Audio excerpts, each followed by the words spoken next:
Hi everyone, I'm Kara Hart, co-founder of Mystic Tribe, and I'm here today with Gabby Hirschtick, a fashion alchemist and witch and author of her upcoming book, Craft, How to Be a Modern Witch, coming out March 2018, which is so soon. Gabby also has a column with Nylon where she gives advice on everything. Things witchy. All things witchy. Yes. So I really wanted to start with, what is a witch? How would you define it? Okay, so witchcraft itself, I feel like, is many things. Like, it's definitely an umbrella term. But to me, somebody who's a witch is somebody who is in tune with the cycles of the earth and the moon and the cosmos and is aware of that, and who uses energy intentionally, mostly through magic. So working with like spells and through rituals and honoring the cycles of the earth and the moon. And then you can incorporate different spiritual practices into it, like tarot and astrology and energy healing. But I think it's somebody who is connected to nature, who makes a conscious effort to connect to their own divinity and the universe inside them. Yes. Wow, I really love that answer. Thank you. Wow. I actually realized when I was talking with some friends and doing some research for this before that there's a lot of, I guess, ideas around what the witch is, and I feel that she's really been misrepresented. And a quote I recently read in the book Witch by Lisa Lister: "A witch is a wise woman aligned with Earth, a healer. It's a word that demands destigmatization at this crucial time in the planet's history when we desperately need the medicine of the feminine to rise and rebalance humanity and the Earth." That was by Sarah Durham Wilson. She's awesome. Yeah, and when I read that, I just thought that's a lot of like what I've learned from you and what I've read in your column is just a witch really is that woman that is one with nature and not, you know, the old lady in the mountains trying to give you an apple with a big nose and a wart on her nose. And yeah, what are your thoughts on just the misrepresentation? So something I think is really funny is that, like, I know a lot of people, I mean, when I started writing about this, it probably like 4 years ago. You're a pioneer of this. Like when you started writing about this, there really, being a witch wasn't really a thing yet. It wasn't, you know, trending yet. It was like the witch look was just kind of starting. And I think, and how would you define that? Like, you know, like all black, black, the big and the hats, like lipstick. dolls kill, like very gothy witch. Like, I mean, this, you know, like kind of like this look. Which I love. Thank you. And a lot of people were kind of getting into that and being like, I'm witchy, but like not really talking about what the witch is. And a lot of my parents' concern, and like when I started writing about this, their concern was that people would think that I was like satanic and evil. And the thing with that is that's like what the church created the witch to look like, because they're the ones that were like going after us. So it's like, if you don't even identify with Christianity, like I was raised Jewish, so like that wasn't even part of my upbringing. Yeah. That like it's something, it's just so not what the witch is. It's like totally like the media creating this fake image of a woman because they're scared of, I mean, patriarchy is terrified of women who know their power and embrace it. And that's, I feel like, what the witch is. And, you know, they don't want us to be in power because they know that we're going to be a threat. So I totally agree. And it is really interesting that there's this weird, like, almost fear around using the word witch that even if I put it in like an Instagram story, I've been like a little hesitant because I've had a lot of responses about people thinking that has to do with demonic things or hexes or like sending bad energy or spell work or trying to control. It's really interesting how it's been at its core, I believe, exactly the definition you gave was right, that it is a woman in touch with her power and earth, but it's become this thing that's totally opposite of that. Yeah. And I mean, you know, there are witches who are going to be using the energy in like a more quote-unquote negative way. And like, again, that's like up to each person. Like, a lot of people confuse Wicca with being a witch, and like Wicca, which is a neo-pagan religion, and it does, you don't harm anybody, and it's a sect. Like, if witchcraft is an umbrella term, then Wicca is like one thing under that. And not every witch is going to be Wiccan. Not every witch is going to abide by not harming anybody. So I think like taking that into consideration is important, that there are like, the witch doesn't necessarily look like she's not one thing. Yeah. But I feel like if you're actually practicing witchcraft, then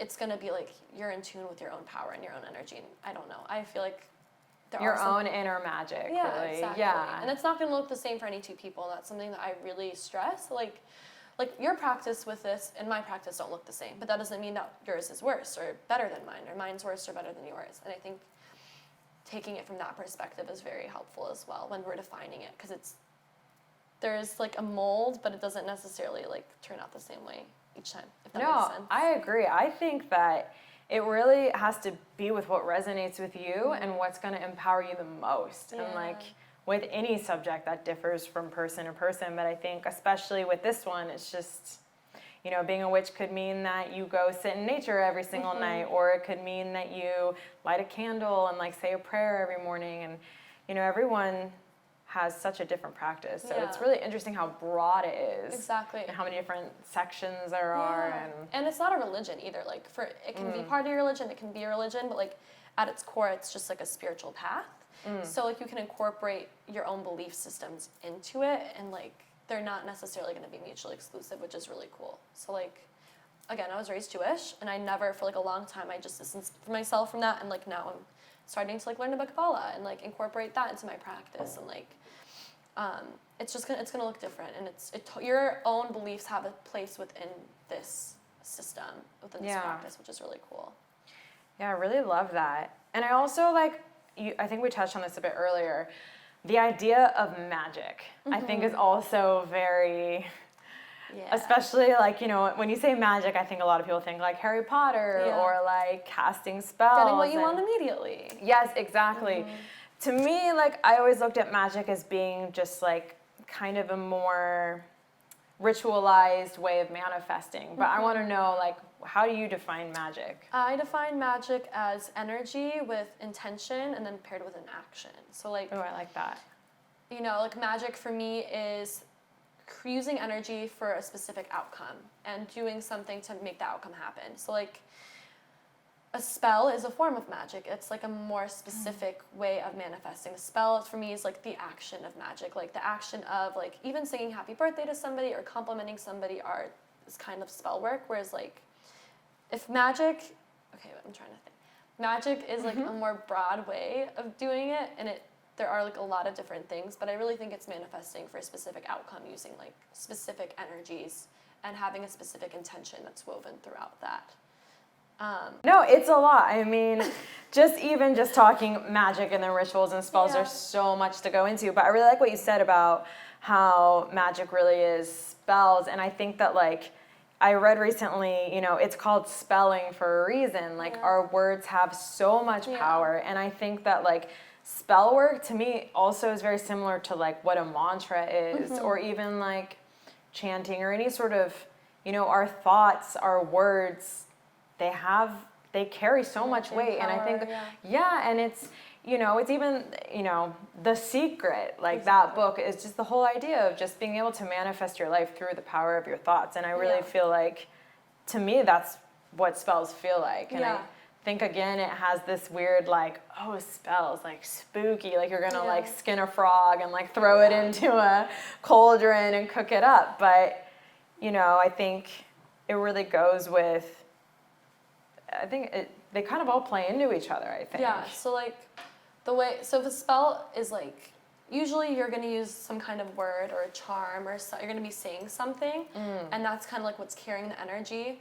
And by charm, do you mean like a talisman? A charm is like saying something specific. So it's kind of like if I was to like light a candle and say something to manifest like some money, like the actual like saying that would be like the charm. Yeah.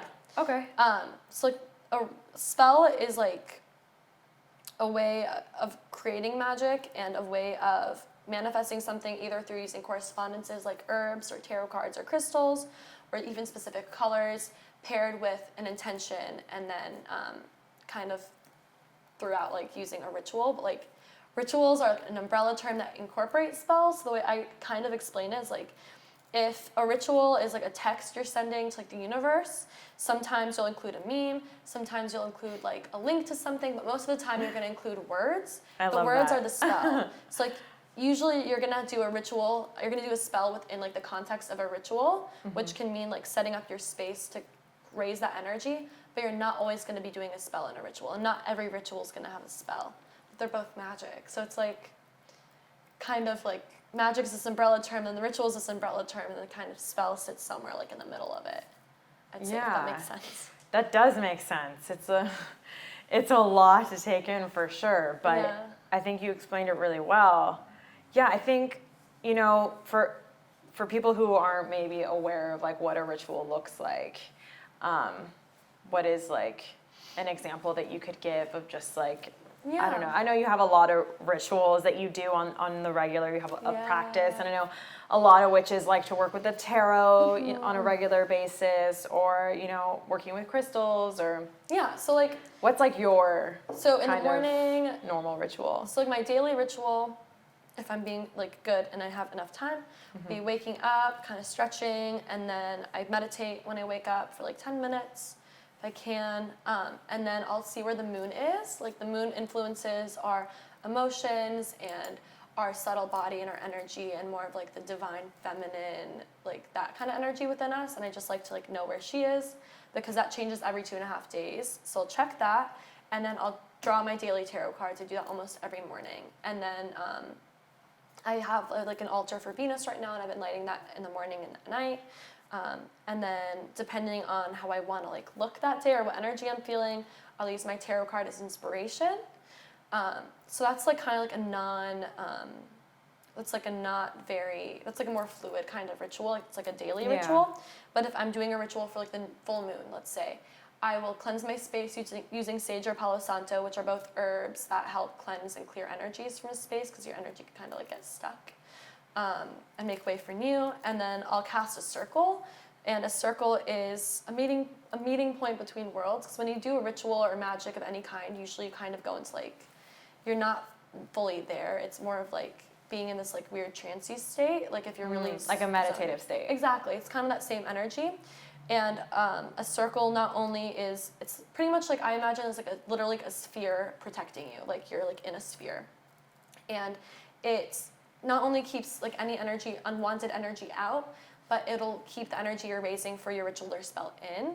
So it's a very common practice for witches to cast the circle. And then if you're... Is there a specific way to do that? So you can walk like the perimeter of where you're casting the circle, and if you're a solitary practitioner, like if you're just doing a ritual by yourself, it'll be around 6 feet in diameter. It can be smaller, it can be bigger.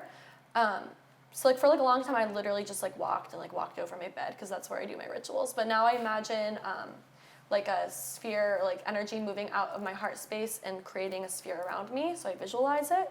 But usually you'll walk it and you'll go clockwise to open it, and then at the end of the ritual you'll walk counterclockwise to close it, if you're not imagining it.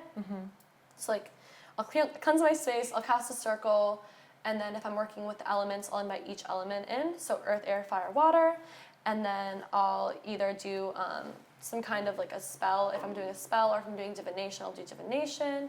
So for a full moon, if I'm manifesting something, I'll meditate and then do the spell. And then if you're raising energy at the end of the ritual, it's called a cone of power, so it's literally like a cone going to the universe that's releasing the energy. And you raise the energy, so you can either chant, you can dance, you can, like I've done vinyasa yoga to get in the flow. You can masturbate, which raises energy really well. And then you imagine that energy like going into the universe. And then once I'm done with that, I will dismiss the elements if I invited them in, close the circle, and then ground my energy by like pressing my forehead into the earth. So that's like a very detailed ritual, kind of, but like, you know, it's like once you have that format, it's very easy and it just kind of secondhand. Yeah, it sounds like it kind of just flows. Yeah. Once you get those basic moves down. Yeah, and like, you know, it's, again, my ritual might not work for somebody else, or somebody else's ritual might not work for me. And like, that's totally okay. You have to find what resonates for you. Like, I'm really bad at memorizing stuff, and if I'm trying to memorize words, then I'm totally out of my feelings in my body, and I'm more worried about saying the right things. So, like, I know that, like, when I say stuff, it's more important for me to, like, go with it and how it feels, and really focus on that energy than saying something specific, because then I'm just totally out of it if I'm, like, memorizing something. Some people are really good at memorizing stuff, and having that structure allows them to be in their feelings. So it just, you know, it's like anything. It's like, it's a practice. it's going to get easier, and you're going to see what works better for you. And it just takes a little bit of time. It's a lot of trial and error, it seems Exactly. like. So you mentioned this when you were talking about rituals, and I know this to be true, that probably one of the most important things about being a witch is linking up with the cycles of the moon. Like, moon is the mother. She's mama, it is the muse. exactly. The moon is so vital, plays such a role in not even witches, all humans, I believe. Absolutely. And I'd love to talk about more of the moon phases Yeah. and like how you work with them as a witch. Like, you know, what happens during a waning, what happens during the Yeah. So the moon, like working with the cycles of the moon, is what's known as sympathetic magic, and that's when we're doing something that imitates the outcome that we want. So if you think about the moon, she starts her phases new. She's black, she's dark. And then she grows and grows and grows and waxes. So the way to remember this, that my friend Marissa told me, is wax on, wane off. So when she's growing, she's waxing, and when I she's like losing her that. light, she's waning. Yeah. So between the new and the full moon, she's in her waxing phase. And as her light grows, we focus on what we want to grow. When the moon is full, it's like the energetic climax of the month. And that's a time of completion and also manifestation. So like, if there's one day that you can do any kind of magic, it's the full moon. But then from the full moon back until the new moon, the last half of her cycle, the 28 days, her light's getting smaller and smaller, and we focus on what we want to release. So when she's new, it's like the time to plant seeds, to think about like the next 28 days. It's like it's a new cycle. Set the intention. Exactly. Yeah. You set the intentions, you kind of think about what you want to manifest, and that's a time if you want to, like I start like a lot of my spells for manifestation on the new moon and then do them each day up until the full moon. So like if you're thinking about love, you can start a love spell. If you're thinking about wealth, you can start doing like a practice with money and like working with that energy. And then between the new and the full moon, we have halfway between, so a week after the new moon, a week before the full moon, we have the waxing quarter moon. And that's a time for us to stop and take a step like off of the train and see where we're going and kind of check in with ourselves before we have the new moon, which is kind of that like energetic peak. So that's a good time to like kind of see, like journal, to kind of get quiet and see what you need to Go fix. inwards more. Exactly, like a little bit. Feels like a heavier time. Yeah, I mean, I feel like for me, the waning moon's always like a little bit heavier when it's good to like let go of stuff, but like the new moon for me feels like a lot heavier than the full moon. I always have really weird dreams around the new moon. Yeah, it's dark. And the thing is like, so if we think about the moon illuminating us, like the moon is, when she's full, it's because the sun is reflecting on her surface and we see Yes. it. The new moon is a time when our psychic senses are very high in a little bit different way than the full moon, because things are dark and there's no light there and we can really go into our shadows. And then the waxing quarter moon, it's also a good time to like start something new if you haven't, like take a new class. Any time between the new and the full moon is a good time to start something new. Though it's best supported when the moon is new because it's, the beginning phases. And then the full moon is a time of completion. So if we're thinking of like, it's a good time to check in and see where your goals are that you set in the new moon. And it's also just a time of like any kind of magic. So you can do manifesting, you can do banishing too. Like if there's something that you really want to let go of, if you start it on the full moon and then work with that up until the new moon, like in 2 weeks, and really letting go, that's very powerful. And the full moon's also a time when our psychic senses are like extra high. Like not the time to go on a date, not the time to try something new, not the time to like meet somebody for the first time. It's a time when you can really like focus on yourself, come together in community and support. And like any magic is supported on the full moon. And the full moon is going to be colored by the sign that she's in. So it's always like the opposite usually it's the opposite of what the sun is in during the full moon. And then the new moon is the sun and the moon will usually be in the same sign. And then between the full moon and the new moon, again, you focus on what you want to release, what you want to banish, what you want to let go of. A really good time to do any kind of fire rituals, of burning things. And then the waning quarter moon, which is a week between the full moon and the new moon, is also a really good time to take a step back, see what patterns aren't serving you, kind of check in with yourself and see what's holding you back from really letting go of things that like don't feel good. Yeah. It's a really good time to journal, to go to therapy, to talk to people, and the waning quarter moon's also a good time to like continue on or work with banishing spells or like fire magic and burning things away. Yeah, Wow. I know it's a lot. It There's sounds so super much, Yeah. so much information, but it's all so powerful. Yeah. Thank you for sharing. We just came off 2 really powerful eclipses. Yes. So I'm wondering if there's maybe like extra magic. I know we're coming up on another one, Yeah. which is the solar eclipse, and we Yes. just had the lunar eclipse. So are eclipses time for even more magic, for more ritual, or is it kind of, I think is it like an extra heightened Yeah. psychic time as well? so. Eclipses are like doorways. They're portals to changes. Like for like the next 6 to 12 months, they're really big energetic shifts and doorways. And we have 3 supermoons. We had 3 supermoons. The last one of 2017, and then January 1st and January 31st were both full moon supermoons. Which is just Yeah, like definitely extra felt energy, just generally.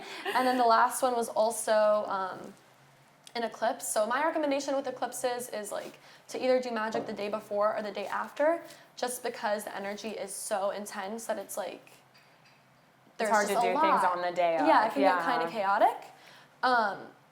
Well, when you practice ritual, I've read that you can do it like 3 days before the full moon and 3 days after, Yeah. and the energy still It's carries. still strong. So Yeah.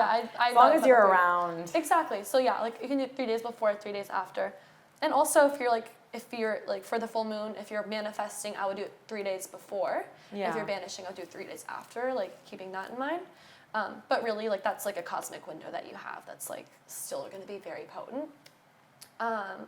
Eclipses, what else was I gonna say about that? Yeah, it's literally the first couple months this year's really crazy. Like we don't have a full moon in February and Yeah. we have 2 in March. So Just like January, exactly. which is so interesting. So it's called the black moon when we don't have a full moon, and it's a time of like wrapping things up it's a time I guess. My friend Amelia is an astrologer, and I was talking to her about this. Midheaven.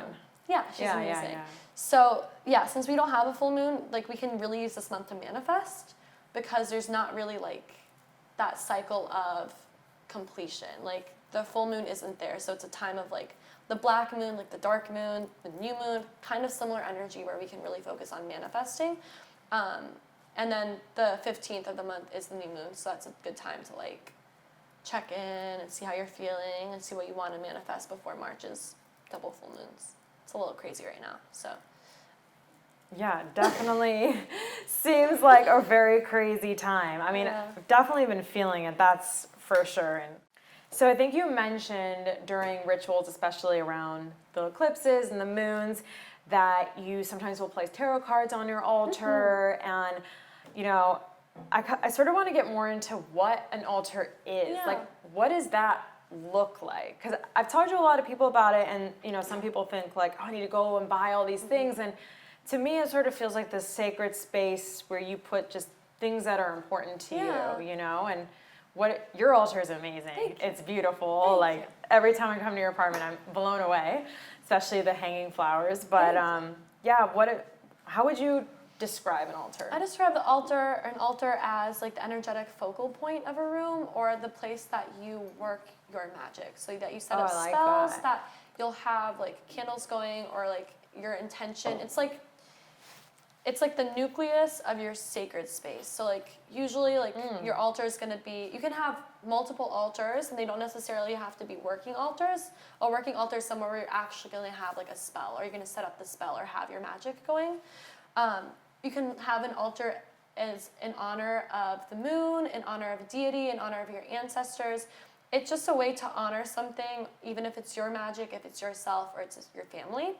A lot of altars will have like something like this could be considered an altar where you have in honor of like David Bowie, and then you'll have a plant, or you'll This have is an altar. Very Exactly. astute observation. or like tarot our favorite cards. tarot deck. Yeah. Yes. So for me, an altar, like my altar, I have an altar in dedication of Venus, who's a goddess I work with.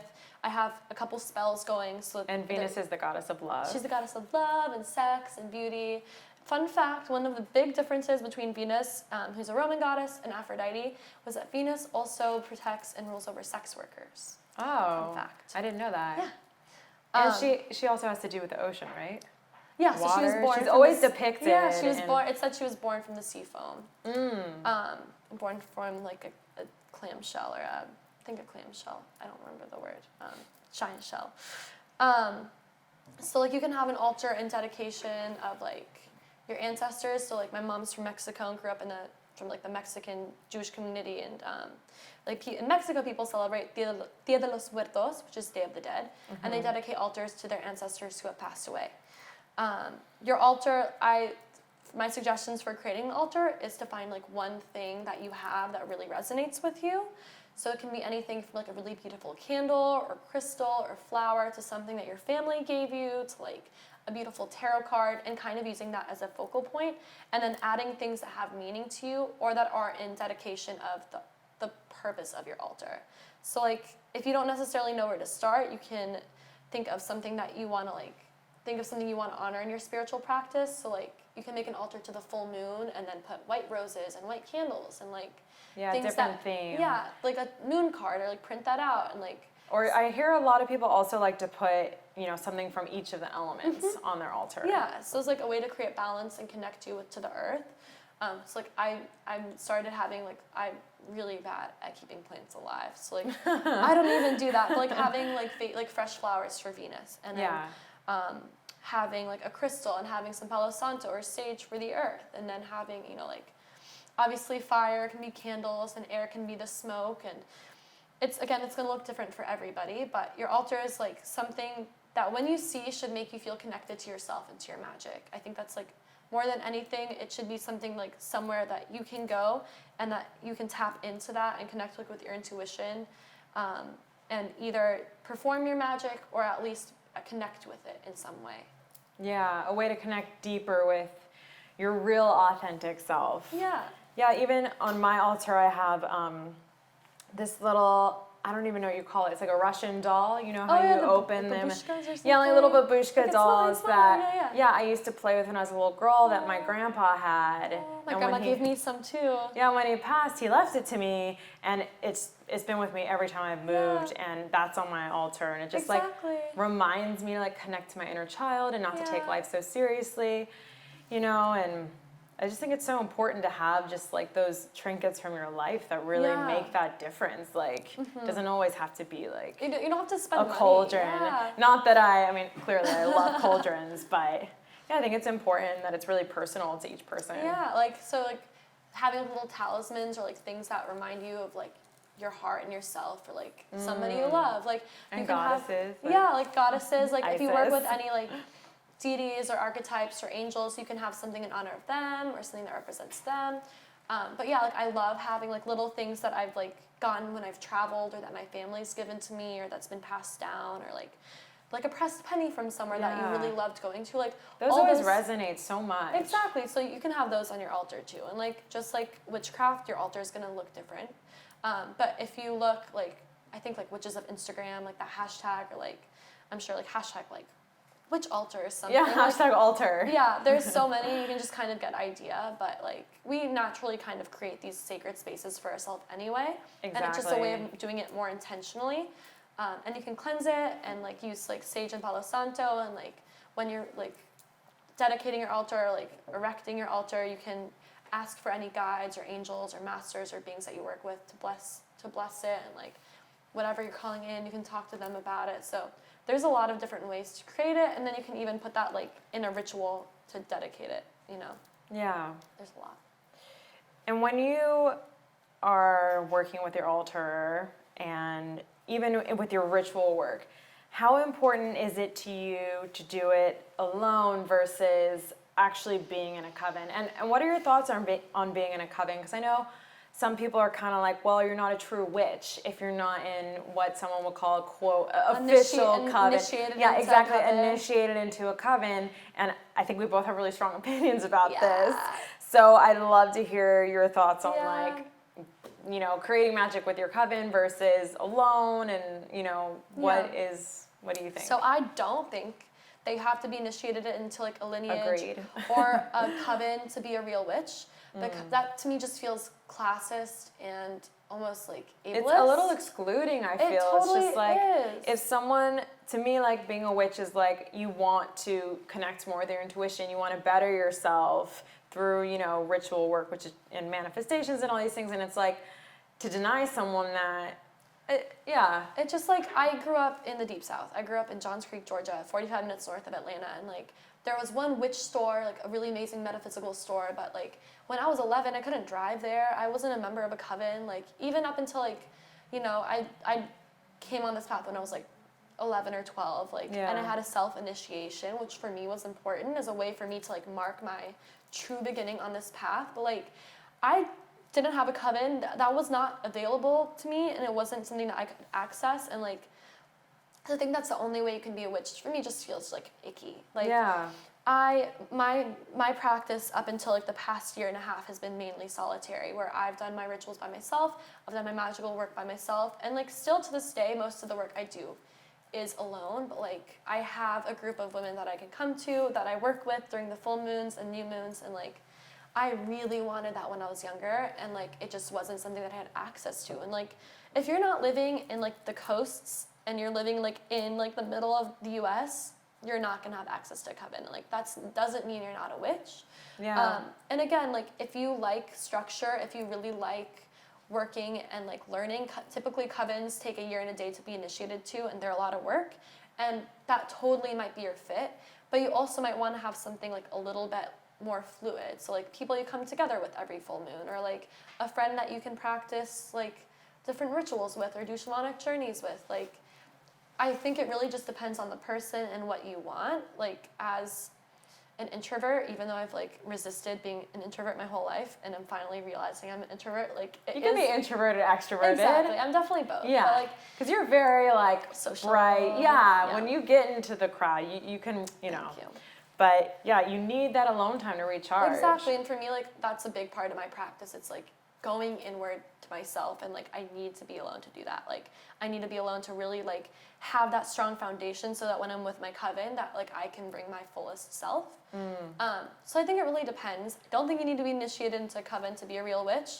I do think that you need to know what learning style you want, and like your own needs. I think it's going to be different for each person, you know. Again. Yeah, of course. So, yeah.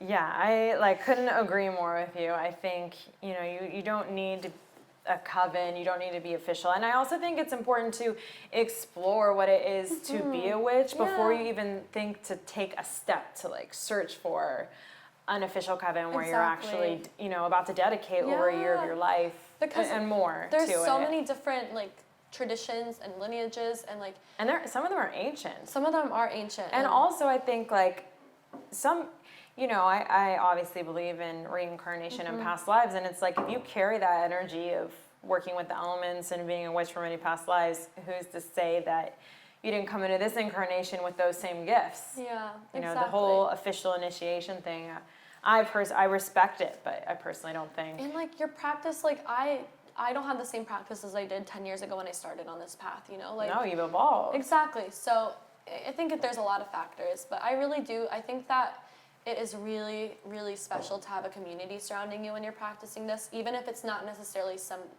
somebody, even that if that's not the main way that you practice. Like, I would say gathering is so, especially for women, I really feel like, sitting in a circle. We don't do that enough, and that's really like what we come from. Like women would gather, the men would go, and they would hunt, and it's just so important for us to come together and hold space for one another. And I feel like that's when I feel the most like connected and all this magic. So special. I hope it really, it is. Every woman in femme needs to like sit in a circle of only like women in femme and just like hold it's space so for another. It's so magical. It really is, and like. You know, like you can have that and have like your own solitary practice. Like they're not mutually exclusive, but having an element of community is just. I hope everybody can find it. It's really beautiful. And now with the internet, we don't even need. Yeah, I feel like more and more of us have been finding each other. Like Moon Club shout out. Yeah, Moon Club, and you know, I've met so many amazing, powerful women. Yeah. Even just on Instagram that like, I would never have met in real life that, you know, live in a totally different country than I do. And It's really special. It is special, and just even having those conversations, it really feels healing in its own right. Yeah. So I think we touched on this, but one of the biggest parts about being a witch is connecting and trusting your intuition. Yep. It is so vital to trust yourself. And so hard. It's so important. So hard. So So hard. hard. And also trust, your own compass, your knowing, your intuition. So like, what are ways that you like to connect with your intuition, and like, how does that come into your practice? So our intuition is kind of like that gut feeling that we have, that like, even when we're fighting it mentally, we can't, like, it's just like that feeling that you get. The pit of your stomach. Exactly. Yeah. So, it can be kind of hard to tell the difference between that and anxiety, and like, I don't have all the answers, but I think being intentional with working with your intuition is a really good way of distinguishing between the two. So like, as you know, for the past, I don't know how, like past month, I've had like 5 or 6 alarms on my phone to just remind me to breathe. Because intuition doesn't really work in your head, it's in your body. Totally. And stopping and connecting with totally your forget breath. to breathe. Yeah, it's so easy, especially for like all my other air signs. We get very caught up in our heads, and like taking the time to just stop and breathe and like check in with ourselves. Like I feel my intuition in like my chest and my heart and like my stomach, and like breathing into that and slowing down and giving myself space to like feel my feelings is very, very strong. And then like literally just like talking to myself, talking to my guides or my intuition is really helpful. And then working with stuff like tarot is also a really easy way, a really good tool for connecting with your intuition. And I think it's just like little things. It's, like paying attention to signs and synchronicities is another way. Yeah, like numbers. Like repeating So numbers. important. Or like when somebody, like you think of somebody and then they call you, like that's kind of your intuition, like your like psychic senses. And like, I think those are connected, right? Like, I feel of course. Yeah, I think that it's just an energetic field you're tapping into. You think about someone and it goes across that frequency to that person, and they feel it, and then they'll text you, and that happens all the time. It's pretty interesting. Yeah. So I think our intuition is kind of like our own like personal psychic sense. And even just being intentional and being like, okay, like I'm gonna listen to how my body feels in a situation. Like if you're doing something like even driving and being like, I don't know where to go, where should I go? And just like taking a second to like feel it, or like when you're talking to somebody, asking them a question and just feeling how the response makes you feel, and like seeing like little things like that will strengthen it. And just I feel like if you want to strengthen your intuition and you are intentional with it, it's only gonna get stronger. And like there are so many ways to do it. Like also meditation and yoga and doing anything that gets you out of your monkey mind and into your physical body is going to be a way to connect you to your intuition. I've started imagining like when I'm meditating, or if I'm asking for guidance from like my spirit guides or like any goddesses, imagining a door at the top of your head physically opening, and then like when you're done, obviously like imagining it closing so you don't get too much. Of course. Do you do anything? I think like one of the biggest things that I think a lot of people don't talk about is allowing the space for those messages, those intuitive hits to come through. There have been times where I've been just so busy working, really focused on music, really focused on all these things that are going on in my life. And I'm like, I don't feel like I'm feeling in the flow. I don't feel like I'm getting that in those intuitive hits that I usually do. And I'll sit in the park, or I'll do something just Give like, myself space. yeah, exactly. And I give myself space, and suddenly it's like, It's clear. everything is clear again. And I think that's what meditation does. And I think that's when you really feel it. And I also believe heavily in numerology. I live my entire life by it. So I think being able to interpret those different signs, the numbers are just, it's, like for example, like whenever I see a lot of 4s, 4 is my balance number, so I'll think, oh, okay, that's like balance. Like, are you living a balanced life? Are you working too hard in this moment? Are you not listening to your intuition and listening more, towards the monkey mind of like, yo, what have you done today? Like, you gotta work, you gotta get this shit done. Like, giving yourself space intentionally is so important. Like, even like scheduling it and the breathing, like you said, exactly. Like also like using mantras and stuff like that, and like having something to focus on like, instead of like just. What are your favorite mantras? I love The Universe is Working in My Highest Favor. Yes. That's one of my favorite ones. And I wrote about it for Mystic Tribe. You know, I do like a lot of like I am love. I receive everything with an open heart. And what I've been doing is taping mantras to my mirror in my bathroom. So every time I'm like there, I see my mantras and I change them out like every week. Yeah. So, I mean, yeah, like giving yourself, creating a ritual out of it, like giving yourself like 5 minutes in the morning or at night just to connect to your breath, or setting an alarm, or like scheduling time to go to the park or go to yoga. Like, if you dedicate time to it, it's gonna bloom and it's gonna happen. But like, it's hard. It doesn't have to be a lot of time either. Like, Yeah. even when you're in traffic, like, shutting the music off and just like breathing and like feeling what you're feeling, like. It's hard, and it's, you know, like if you start paying attention to the symbols and like the numbers and the signs and like create like a language out of them for yourself, so like interpreting them, like the little things that you see and paying attention to how they repeat, you'll also have like, that's something you can weave into your magical practice and it's connected to that, and like Totally. there's just so many layers to it. Like, and I feel like if you have a consistent ritual practice or an altar or something that you do like almost every day, then that's also going to help you connect to your intuition, because you're seeing what fits in that moment and how you feel on that day at that time, and like that's naturally going to connect you to your higher self. Yeah, and I also think it's also kind of fun to make little games out of it as well too. Yeah. Like, I know some people like to kind of like, what tarot card is this? And you flip it over, and like sometimes I'll kind of like try and read someone's energy. Like, I wonder what kind of like, what's their number, what's their numerology type of thing. love And that. a lot of times I'll like, okay, I think this person feels like a 7, and then I'll do the numerology for them. Like, oh, this person's life path was a 7. Yeah. And I know you also test your intuition in different ways as well. Yeah. And it's fun to make a game out of it, because then you don't, you know, there's no attachment to the outcome as much. There aren't as much expectations. Yeah. It's like guessing somebody's astrology stuff. Yeah, Like, exactly. this person seems like they'd be a Pisces. Like, looking it up and seeing if they're like Pisces. how you did SpongeBob's Oh yeah, I did SpongeBob astrology. Patrick. What was he? And I was don't like, even SpongeBob remember. feels like a Cancer to me. Yeah, he's and he super was. Oh yeah. I And love like, yeah, that stuff is a really cartoon fun. character has an Yeah. astro chart. That's amazing. Harry Potter is also really fun to do.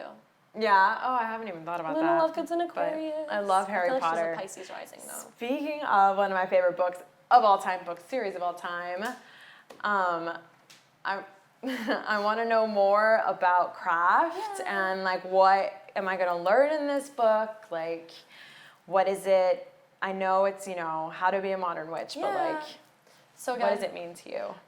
Craft. My goal with this book is to like set you on the path that you can create however you want. So like again, witchcraft isn't going to look the same for everybody. Your magic doesn't have to look like anybody else's magic to be valid. And this book is kind of like giving you all like the tools and like the foundation for you to create your own magical practice. So I talk a little bit about the history of the witch and her archetype. I talk about magic and spells and rituals, how to create an altar, and then I go into more specifics. So I have a chapter on like the subtle body, so like the aura and like meditation and energy and working with energy that way. And then I talk about tarot, I talk about earth magic and working with herbs and different flowers and connecting to nature in that way. I talk about the holidays of the witch and the wheel of the year, which is kind of like how a lot of us honor the cycles of the earth. Talk about moon magic. I have a chapter on fashion and glamour magic, tarot, astrology and crystals, like talk about sex magic, and then the last chapter is a grimoire. So it kind of gives you a guide on how to create your own rituals, how to create your own spells, a little bit about like candle magic, sex magic. So there's like a lot of different stuff, and there's a bunch of rituals and spells woven throughout it, but it really is a way for you to kind of learn, and there's a whole chapter on moon magic and working with the moon and moon goddesses and stuff, but it's really a way for you to kind of start figuring out what resonates with you and guides you into creating your own form of witchcraft, your own brand of magic. So yeah, I feel like I don't even know what it has in it at this point because I read it so many times, so I guess we'll see when it comes out next month. Yeah, so it's definitely something that would be great for someone who's like interested in what witchcraft is, but isn't quite sure. Like, So like yeah, it's my goal for it is to really be like a way for I mean like every day on my call for my column I get asked like, do you have any books for beginners? Like I'm interested in witchcraft and I don't know where to start, and like I was like I'm just gonna write It the sounds book. like exactly the perfect place to Yeah. start. And I hope, you know, like even if you are kind of deeper into your practice, like I hope that there's something that'll resonate with you and in a new way, whether it's tarot or astrology or fashion magic, and like but yeah, it really is for somebody who wants to know like the 101 stuff and doesn't know where to start. It's gonna be published in the UK, so if you want to order it, you'll have to order it through Amazon UK and get it shipped. But it will be published in the US in September with another imprint of Penguin Random House, and here it's going to be called Inner Witch: A Modern Guide to the Ancient Craft. I like that. Thank you. So when you say publish, you mean it's going to be out here It'll be like you're not going to be able to like go into the bookstore here and find it until September. Okay. But you can order it online through Amazon UK, but like it's not going to be sold in the US until September. Okay. Interesting. Yeah. So my publisher is a UK publisher, which is Oh, okay. Yeah. Yeah. That totally makes sense. yeah. Well, I'm very excited. I mean, I've already heard some passages from Yeah. it, and I was very impressed, and I'm dying to read it. Thank you. And there's so, I mean, obviously you write a lot of amazing articles that really resonate with me and so many people, so I'm very excited. And I'm so Yay. proud of you for writing this at such a young age, especially. Thank you. Wow. It's very strange. Feels very Yes. surreal. It's like a huge gift. It hasn't even hit me. Like I haven't been able to fully like realize it. So it'll be interesting. I feel like I'm giving birth. You did. I am. Creations are giving From the time I birth. started writing it until the time it comes out, it's been 9 months. So Wow. I'm in my 3rd trimester That's right now. that's some Ready to give symbology birth. right there. I know, right? And my life path is a 9, so Whoa. I didn't even think about that. I didn't know your life path was a 9. What? And a 3 too. And 6s. Okay, yeah. So grateful for the woman you are and the work that you're doing, and you're really a trailblazer. I mean, you know, you've been out there as a witch for so long, before it was trending, before it was cool to be a witch, and that takes a lot of courage Thank you. and a lot of strength Who too. could I want to be a witch? I've always wanted to be a witch. Like, Yes. but thank you. But you know, there's a lot of stigma around it, and I'm just very proud of you, and you're such like a leading voice, and you're touching so many people. So thank you for sharing your magic with us as always. Thank you for having me. Yes, of course. Thank you. Yeah.